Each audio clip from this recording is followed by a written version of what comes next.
Dans le nettoyage, concrètement, c'est beaucoup le matin et beaucoup le soir.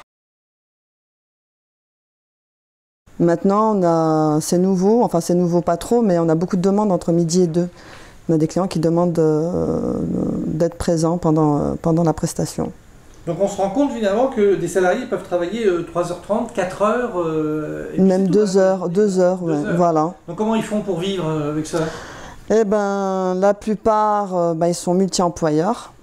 Et pour ceux qui ne le sont pas, il faut qu'ils se débrouillent, avoir un autre travail. Mais le problème, c'est comme moi, quand je fais un 7h30 jusqu'à 10h, il faut que je trouve un travail où je puisse travailler à partir de 10h. Et là, c'est pas facile. Il y a eu un accident de travail de 3 salariés le 13 juin 2017. Je n'ai pas participé à cette prestation dès le début. Je suis intervenue vers les coups de 14h pour un contrôle qualité. Et là, je m'aperçois que 2 salariés travaillent avec un produit qui n'a pas du tout été autorisé par notre entreprise. Également, pas de pays, ils n'avaient pas d'équipement de protection. Et puis, il faut savoir que les 3 personnes qu'on était sur place, on n'est pas du tout formés à tout ça. Donc, il y a eu quand même 3 délits le même jour avec 3 salariés. Quand vous dites 3 délits, c'est constaté, hein, Ça a été constaté, il y a eu une enquête, donc il y a eu une enquête de l'inspection du travail. Le 18 août, j'ai écrit une lettre au procureur suite à un témoignage, donc suite au témoignage du responsable d'exploitation, M. Daniel Oliveira, où là il me met carrément en cause en disant que c'est ma faute qu'il y a eu cet accident, etc., alors que pas du tout. Et donc là, j'ai préféré me protéger en écrivant au procureur. Et puis, de toute façon, l'enquête a été claire. Ça n'a pas été de ma faute, ça a été de leur faute. C'est une entreprise qui en tout cas, utilise beaucoup les tribunaux, notamment le tribunal des prud'hommes, puisqu'il y a une dizaine d'affaires qui sont en cours pratiquement en permanence. En moyenne de l'ordre de 100 000 € par an qui sont perdus par l'entreprise, donc parce que, elle ne veut pas se conformer aux règles du travail, aux règles du Code du travail, aux règles de la convention collective. Votre santé et votre état s'est dégradé et vous êtes en arrêt suite à cet accident du travail. Suite à cet accident, parce qu'après, voilà. Depuis le 17 août 2017. Depuis l'année dernière, voilà. Ils m'ont fatigué aussi moralement. À la suite de cet accident de travail, il y a des choses qui se sont enchaînées. J'ai essayé, en collaboration avec mes collègues et avec M. Didiot, de quand même être là et d'effectuer mes mandats très peu. Pas comme je le faisais auparavant, mais d'être présente et d'aider mes collègues, parce qu'on arrivait dans une période où ça commençait à être très difficile avec l'employeur. Et ils m'ont quand même fatiguée moralement. En fait, il y a eu cet accident de travail, mais vu qu'ils ne m'ont pas laissé tranquille, que je recevais des courriers sans cesse avec eux, ils ne m'ont pas laissé tranquille, ça fait que même psychologiquement, ils ont réussi à me détruire. Je suis déléguée syndicale, et donc oui, je suis la personne à faire tomber dans cette entreprise parce que voilà, je dénonce un peu trop. Donc il faut savoir, j'ai double casquette, je suis déléguée syndicale et en même temps je fais partie de la délégation unique du personnel, déléguée du personnel, comité d'entreprise, etc. Donc je peux être dans tous les fronts et donc vu que moi je dénonce les choses, je suis la personne à abattre dans cette entreprise aujourd'hui. On vous empêche d'avoir une formation que vous choisiriez, quoi, hein, c'est ça? On a fait des demandes, moi et mes collègues, qui ont été refusées. Et on les a eus, grâce à l'intervention de M. Didiot. Et enfin mes collègues, parce qu'après moi j'étais en accident de travail, donc j'ai pas pu faire ma formation ni CHST et ni comité d'entreprise. Ma dernière formation elle date de 2013, donc entre-temps il fallait que je fasse une formation. Entre 2013 et 2017, il y a beaucoup de choses qui ont changé. Il a une façon de faire qui est assez particulière, notamment il empêche systématiquement les salariés de se former. Donc tout salarié qui est élu a droit à une formation, que ce soit au CHSCT, que ce soit au comité d'entreprise, que ce soit dans le cadre des délégués du personnel. C'est la loi, quoi. C'est la loi. La loi dit que le salarié choisit son organisme, il part en formation et il fait valoir ses droits. Donc il y a des règles, donc c'est un mois de prévenance, de délai de prévenance, etc. etc. L'employeur ne peut pas s'y opposer. L'employeur ne doit pas choisir, puisque c'est illégal s'il le faisait. Eh bien, ça n'arrête pas notre président. Eh bien, lui, il choisit pour les salariés et il décide si oui ou non ils vont y aller. Du coup, pendant l'été 2017, nous avons passé à des échanges de courriers durant 2 mois pour faire intervenir au bout du bout l'inspecteur du travail qui lui a ordonné de laisser partir les salariés en formation. Bien, en fait, l'employeur m'a proposé d'être chef d'équipe pendant 2 mois avec une certaine qualification de CE3 et il s'est trouvé qu'en fait je suis restée 6 mois en tant que CE1 à faire ce poste et je faisais pas vraiment ce poste, je faisais un poste au-dessus, je faisais le boulot d'un agent de maîtrise.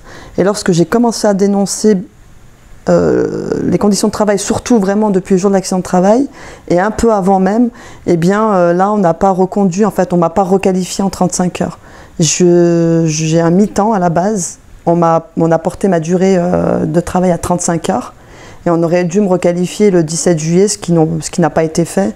Et FO, bien sûr, est intervenu et l'employeur n'a pas suivi, il n'a pas voulu le faire. Mais il y avait aussi une espèce de chantage quand même aussi, par rapport à votre mandat. Oui, fin mai, j'ai eu un chantage de mon employeur, clairement. Hein. Bon, il m'a téléphoné, j'ai pas de traces écrites par mail, hein, bien évidemment. Et donc moi, je pensais que c'était pour me féliciter ou pour me dire autre chose. Et là, clairement, il m'a dit, bon, sur le pointage, vous avez mis trop d'heures de délégation. Donc si vous voulez votre poste d'agent de maîtrise, il faudra penser à mettre beaucoup moins d'heures de délégation, sinon je ne le ferai pas. Et ça, c'était le 31 mai. Donc le 31 mai, cet employeur avait encore l'intention de me garder en tant que chef d'équipe et me faire évoluer à agent de maîtrise. Ouais, le 18 septembre, je fais un mail. J'étais partie pour faire quelques lignes et puis en fait, j'ai fait 3 pages et j'ai dénoncé tout ce que je pouvais dénoncer. Là, j'en pouvais plus. J'étais arrivée à un stade où voilà, j'avais même marqué que je voulais me suicider sur ce mail. Et ce qui a fait par la suite que j'ai été convoquée en urgence à FO, à la médecine du travail et à l'inspection du travail, dans la même semaine. Je ne m'y attendais pas du tout, donc je suis convoquée pour un entretien préalable avec l'employeur. Et puis le 14 novembre, donc, je suis convoquée en tant que salariée et en tant que membre élu à la réunion du comité d'entreprise où là va être débattu avec les autres délégués ma sanction, s'il va aller jusqu'au bout de la procédure ou pas. Et bien évidemment, il allait au bout de la procédure et le 28 novembre, c'est là qu'il demande à l'inspection de travail donc mon licenciement. Il le dit clairement, il le dit que c'est lié à mes mandats, donc là c'est sans appel. Il faut savoir que bon, c'est une personne assermentée, l'inspection de travail. Et en plus de ça, il y a eu 2 mois d'enquête, donc on m'a demandé quand même de rendre compte de certaines choses. Donc j'ai été convoquée chez l'inspection de travail, il m'a auditionné et puis il m'a demandé des éléments, ça n'a pas été fait comme ça. Ça fait 20 ans que je suis à Force Ouvrière, ça fait 12 ans que je suis dans mon mandat. Eh bien, j'ai rarement vu une conclusion sur la décision telle que celle-là. Elle est non équivoque. Une conclusion de l'inspecteur du travail.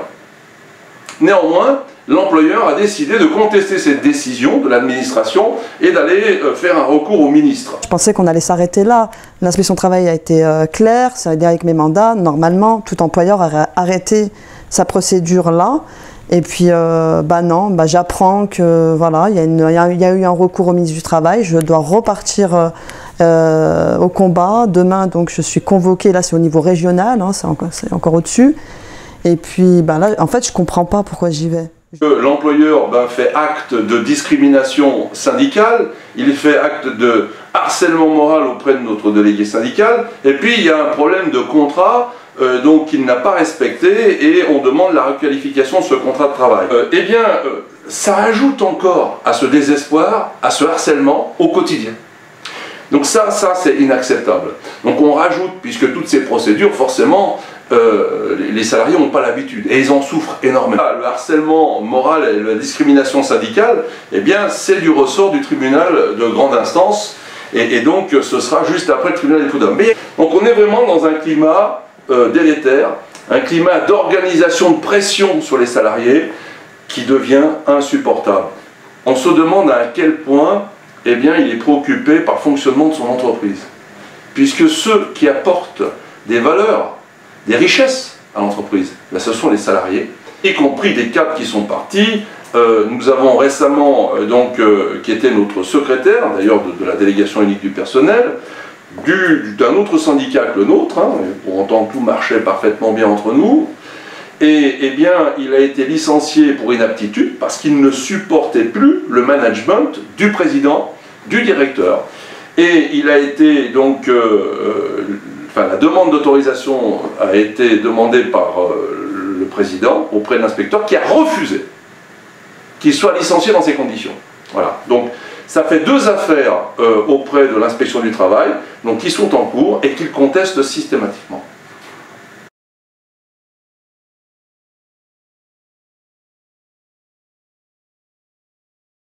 Et voilà, ça justifie pas un licenciement. Les textes de loi sont précis là-dessus. Agir, merci beaucoup pour votre témoignage. Je vous remercie à vous de m'écouter.